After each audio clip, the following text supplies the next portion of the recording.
આદિવાસી બેડવી ગામની આજે પવિત્ર ભૂમિ પર આમ આદમી પાર્ટીની પરિવર્તન સભામાં અહીં મારી સાથે મંચસ્થ ઉપસ્થિત આમ આદમી પાર્ટીના છોટાઉદેપુર લોકસભાના ઇન્ચાર્જ એવા મુકેશભાઈ બારિયા, આમ આદમી પાર્ટી છોટાઉદેપુર જિલ્લાના પ્રમુખ એવા રાધિકાબેન રાઠવા, આ વિસ્તારના આમ આદમી પાર્ટીના આગેવાન, આ વિધાનસભાના પ્રભારી એવા વિનુભાઈ રાઠવા, સાથે આમ આદમી પાર્ટીના મહામંત્રી રમણભાઈ રાઠવા, સાથે આપણા આ વિસ્તારના આમ આદમી પાર્ટીના અમારા યુવા આગેવાન એવા રાજેશભાઈ રાઠવા, સાથે પરેશભાઈ રાઠવા, અમારા વડીલ, અમારા આદરણીય એવા ભંગ્યાભાઈ રાઠવા, મધ્યપ્રદેશથી આજની સભામાં પોતાનો સમય લઈને આવેલા સેવા સરપંચ અને મંચ પર ઉપસ્થિત સુખરામભાઈ, ગામના પૂર્વ સરપંચ શ્રી અને તમામ રંજનભાઈ, તમામ આગેવાનો સહિત મારી સામે આજની સભામાં ભારતીય જનતા પાર્ટીના ઘણા નેતાઓનું દબાણ હતું, ધમકીઓ આપે, જવાનું નહીં, કામ નહીં કરીશું, એવી ધમકીઓ સામે પણ મોટી સંખ્યામાં અહીંયા ઉપસ્થિત થયેલા મારા વડીલો, યુવાનો, માતા બહેનો બધાને ચૈતર વસાવાના જોહાર કરું છું, સૌને મારા નમન કરું છું. સાથીઓ, ત્રણેક દિવસ પહેલા વડોદરા જિલ્લાના એક પેપરમાં અને સમાચારમાં એવું બધું હતું, વડોદરા જિલ્લાના 5 જેટલા ધારાસભ્ય એમની પોતાની સરકારના મુખ્યમંત્રીને એમણે પત્ર લખ્યો કે મુખ્યમંત્રી સાહેબ, આપણી સરકારમાં અમે આટલા વર્ષથી ચૂંટાઈએ છીએ, અમે ધારાસભ્ય છે, પણ કોઈ અધિકારી અમારું માનતું નથી, કોઈ અધિકારી અમારા કામ કરતા નથી. કલેક્ટર હોય, એસપી હોય, કમિશનર હોય, ડીડીઓ હોય, ટીડીઓ હોય, મામલતદાર હોય, અમારા કામ કરતા નથી તમારી સરકારમાં. આપણી સરકાર હોવા છતાં અમારા કામ થતા નથી. આ એમની વેદના હતી. ત્યારે સાથીઓ, ભારતીય જનતા પાર્ટીના 30 વર્ષના શાસનમાં કેટલાક અધિકારીઓનું રાજ ચાલે છે, કેટલાક રિંગ માસ્ટરો દિલ્હીમાં બેસીને સરકાર ચલાવે છે અને એમના અંદરો અંદર ગુટબાજીના કારણે આજે જનતાના કામો નથી થતા. પોતાની સરકાર હોવા છતાં જો ધારાસભ્ય આવી વેદના નાખતા હોય, આવી વેદના ઠાલવતા હોય, તો તમારા જેવા સામાન્ય લોકોની તો શું વાત છે. ત્યારે મેં તમને કહેવા માંગુ છું, એમના સરકારમાં એમના ધારાસભ્ય એમને વિનંતી કરતા હોય ત્યારે આપણે વિનંતી કરવાનું થતું નથી. આવનારા દિવસોમાં આપણે આ ભારતીય જનતા પાર્ટીની સરકારને આપણે બદલી કાઢવાની છે. તૈયાર છો ને બધા? કેટલા લોકો ઈચ્છે છે કે આ વખતે ભારતીય જનતા પાર્ટીની સરકારને આપણે ઘર બેસાડી દેવાની છે? ઊંચો હાથ કરો બધા. પરિવર્તન લાવીએ ને આપણે. એમણે તો હમણાં મંત્રી તંત્રીઓ બદલ્યા છે. જ્યારે વિરોધ થયો બધા ગુજરાતમાં, કામ નહીં થયું, લોકોનો આક્રોશ હતો, એટલે એમણે બધા જ મંત્રીઓને ઘરે બેસાડીને નવું મંત્રીમંડળ બનાવ્યું છે. પણ આપણા વડવાઓ કહેતા હતા ને, ભેંસ ઓછું દૂધ આપે એટલે એનો ખીલો નહીં બદલવાનો, ભેંસ બદલી કાઢવાની. સાચી વાત છે કે ખોટી વાત છે? એટલે આ લોકો કામ નથી કરતા એમની સરકાર હોવા છતાં, એટલે હવે આપણે ભાજપને બદલી નાખવાની છે. તૈયાર છો બધા? ત્યારે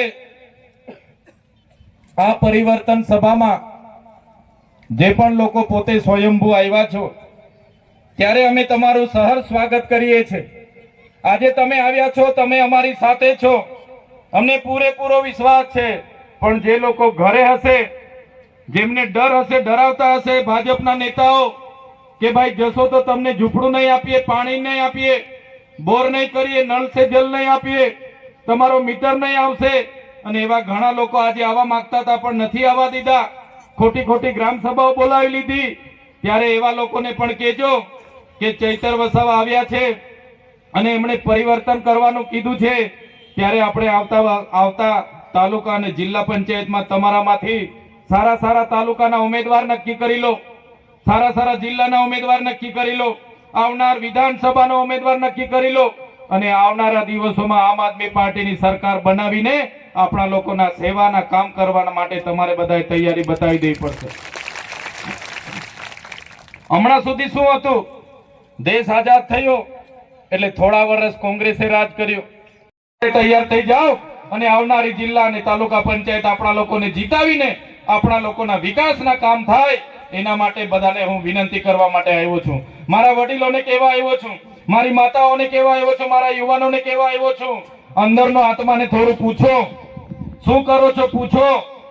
આટલા વર્ષ 50 વર્ષ કોંગ્રેસે શાસન કર્યું, 30 વર્ષથી ભાજપ શાસનમાં છે અને આજે પણ આપણે જ્યારે કે હો આપણે દેશના નાગરિક જ નથી એના માટે આપણી સરકારમાં ભાઈ બાપા કરવાના. ભાઈ 5 કિલો ચોખા મને આપી દો, મારી કૂપન કઢાવી દો, મારા પૈસા બેંકમાં છે લાઈન પર ઉભા રહીને ભાઈ મને મારા પૈસા આપી દો. ત્યાં સુધી આ કરતા રહીશું. ખોટા જાતિના પ્રમાણપત્ર સૌરાષ્ટ્રના કચ્છના લોકોને આવા મેળાવડા કરી કરીને આપે અને આપણો ઓરિજિનલ આદિવાસી પોતાનો જાતિનો દાખલો લેવા જાય તો એને 2-3 દિવસ સુધી 15 જાતના પુરાવા માંગવામાં આવે. સાચી વાત છે કે ખોટી વાત છે?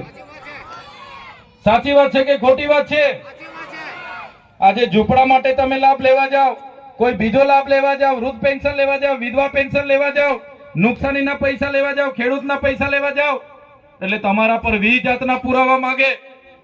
આ નથી, પેલું લાવો, પેલું બાકી છે, માનો દાખલો લાવો, માં કાર્ડ લાવો, પિતાજી કાર્ડ લાવો, બેનજી કાર્ડ લાવો, ભાઈનો કાર્ડ લાવો, દાદાનો કાર્ડ લાવો, આધાર કાર્ડ લાવો, રેશન કાર્ડ લાવો, ચૂંટણી કાર્ડ લાવો, પાન કાર્ડ લાવો, જાતિનો દાખલો લાવો, આવકનો દાખલો લાવો, બીપીએલ દાખલો લાવો, રેશન કાર્ડ લાવો, જોબ કાર્ડ લાવો. છેલ્લે તો એવું બી અમુક લોકો કે અમારે પાર્ટીનો કાર્ડ લાવો માગે છે ને, અમુક લોકો પાર્ટીનો કાર્ડ પણ માગે છે આ લોકો. ત્યારે આખી જિંદગી આપણી કાર્ડ પાછળ નીકળી જવાની છે આ સરકારમાં. એટલે હવે આવી શાસન વ્યવસ્થાની જરૂર નથી. એટલા માટે અમે તમારી વચ્ચે આવ્યા છે.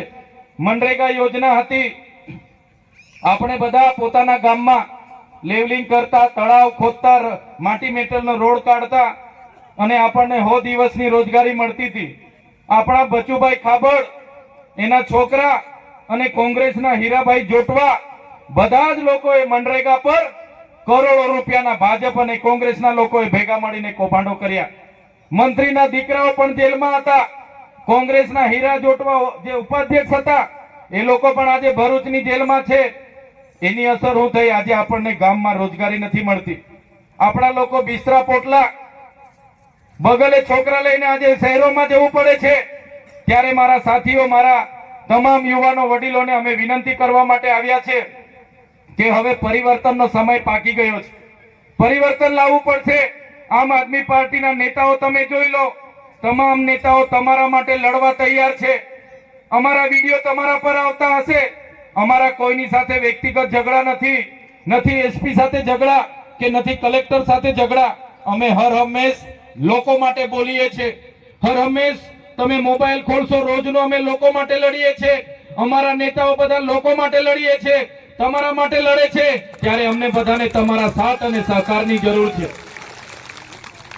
અમે તમારા માટે લડીએ છીએ પણ અમે નાના માણસો છે, એકલા માણસો છે. અમારી પાસે 2 નંબરના પૈસા નથી, 2 નંબરના ધંધા નથી. અમે કોઈ રોડ ખાઈ ગયા હોય, પુલ ખાઈ ગયો હોય એવા પૈસા નથી, કોઈ બિલ્ડિંગ ખાઈ ગયા હોય એવા પૈસા અમારી પાસે નથી. પણ અમે જનતા માટે લડીએ છીએ. એટલે આ ભાજપના લોકો પોલીસને અમારા ઘરે મોકલે, જંગલ ખાતાને અમારા ઘરે મોકલે, અમારા ઘરે જીબી વાળાને મોકલે, રેડ પડાવે, અમને હેરાન કરે, ખોટા કેસ કરે, પછી બી અમારા પરિવારના જોખમે અમે આપણા જનતા માટે લડીએ છીએ. અમે એમનાથી ડરતા નથી, એમની જેલોથી ડરતા નથી. બસ તમારા વડીલોના આશીર્વાદ અમારી સાથે રાખજો, મારી માતાઓના આશીર્વાદ અમારી સાથે રાખજો, મારા યુવાનોનો સહકાર અમારી સાથે રાખજો. આપણા સમાજ માટે અમે તમને ખાતરી આપીએ છીએ, આપણા સમાજ માટે અમે છેલ્લા શ્વાસ સુધી લડવા માટે તૈયાર છે. આમ આદમી પાર્ટી, અરવિંદ કેજરીવાલજી, એનું સપનું હતું કે આદિવાસી વિસ્તારોમાં મફત શિક્ષણ મળે, મફત આરોગ્યની તમામ સુવિધાઓ મળે, મફત વીજળી મળે, મફત પાણી મળે. આપણા વિસ્તારમાં અનુસૂચિ 5 લાગુ થાય, પૈસા 1 લાગુ થાય અને આપણા વિસ્તારના લોકોને આપણા ગામમાં રોજગારી મળે. આપણી 73 એની જમીનો સચવાય. જે લોકોના જંગલ ખાતાના વન અધિકાર અધિનિયમ પેન્ડિંગ છે એવા લોકોને પણ સનતો મળે, એવા લોકોને પણ ખેતરમાં વીજળી મળે, એવા લોકોને પણ ખેતરમાં સોલાર મળે અને જંગલની જમીનમાં પણ લેવલિંગ થાય, પાળા બંધાય અને સિંચાઈની સુવિધા થાય. એ સપના અરવિંદ કેજરીવાલ જુએ છે. એ સપના ચૈતર વસાવા જુએ છે કે અમારો જંગલ ખાતામાં પણ અમારા લોકો લેવલિંગ, ગામમાં રોજગારી મળે, પીવાનું પાણી મળે, ખેતરમાં સિંચાઈ મળે, સિંચાઈના પાણી મળે. પણ આ સરકારે આટલા 5 કામ પણ આપણા માટે 30 વર્ષમાં કર્યા નથી. જો અમારે તાલુકા જિલ્લા પંચાયતો બનશે, જો અમારી 2027માં આમ આદમી પાર્ટીની સરકાર બનશે તો આ 5 મુદ્દાઓમાં આમ આદમી પાર્ટી પહેલું કામ કરશે, એની હું ખાતરી આપું છું તમને. ત્યારે સાથીઓ, લડાઈ ઘણી લાંબી છે, વાતો પણ ઘણી લાંબી છે, પણ આજે હું તમને વિનંતી કરવા માટે આવ્યો છું. અમે આ ગુજરાતમાં આ ભાજપની તાનાશાહી સામે, એમની દાદાગીરી સામે, એમની ધમકીઓ સામે, એમની પોલીસની ધમકીઓ સામે, એમના કલેક્ટરની ધમકીઓ સામે અમે આપણી જનતાનો અવાજ બનીએ છીએ. આગળ કીધું એમ પોસ્ટ મેટ્રિક શિષ્યવૃત્તિ બંધ કરી હતી, એના માટે અમે લડ્યા અને પોસ્ટ મેટ્રિક શિષ્યવૃત્તિ અમે ચાલુ કરાવી. નર્મદાના વિસ્થાપિતો હોય એના માટે લડ્યા, ગઢડાના વિસ્થાપિતો હોય એના માટે લડ્યા, હાપેશ્વરના વિસ્થાપિતો હતા એના માટે લડ્યા, આ વિસ્તારના આદિવાસીઓના જાતિના પ્રમાણપત્ર માટે લડ્યા અને તમામ મુદ્દે લડીએ છીએ. ત્યારે આજે સરકારને ગમતું નથી, અમને પણ ડરાવે છે, ધમકાવે છે, જેલોમાં નાખવાની ધમકીઓ આપે છે. ત્યારે આજે તમને કહેવા માટે આવ્યા છે કે અમારા લોકોને બધાને તમારો સહકાર જોઈએ છે, સાથ જોઈએ છે. બસ અમને તમે સહકાર આપતા રહેજો, તમારો ભાવ, તમારો પ્રેમ અમને આપતા રહેજો. તમારા માટે અમે આખી જિંદગી તમારા માટે લડવા તૈયાર છે, આપણા બાળકો માટે લડવા તૈયાર છે, આપણી ભાવિ પેઢી લડવા માટે તૈયાર છે. પણ આમ આદમી પાર્ટીને તમે આવનારી તાલુકા, જિલ્લા અને આવનારી વિધાનસભામાં જીતાડીને લાવશો, એ જ વિનંતી કરવા માટે હું આવ્યો છું. હવે કોંગ્રેસની, ભાજપની શરમ અને સંબંધ છોડીને આમ આદમી પાર્ટીને જંગી બહુમતીથી વિજય બનાવજો, એ જ વિનંતી કરીને આજે અમે અહીંથી જવાના છે. ત્યારે વધારે વાત હું નથી કરતો.